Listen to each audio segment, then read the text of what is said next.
So an ergonomic mouse is really just something that is turned a little bit to the side. Here is our mouse here. This model is called the DXT. This is what it looks like, but it stands up like this. Same old buttons. The left click, the right click, and then the scroll in between.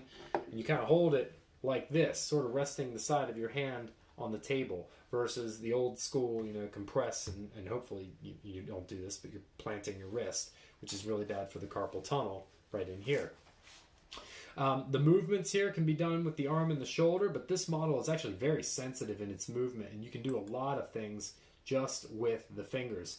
It's got a light click force activation, which is nice too, and your thumb rests right in here. Another really cool thing about this particular brand is that it's ergonomic in that it is ambidextrous.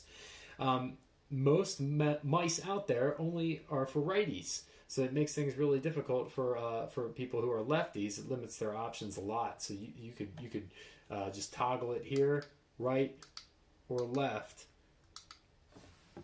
and make it work for you. If you were lefty, you would just do it like that, and then the buttons would reverse. What other features about this? Like I said, it's small. It's really good for travel. You could pack it up and very efficiently move.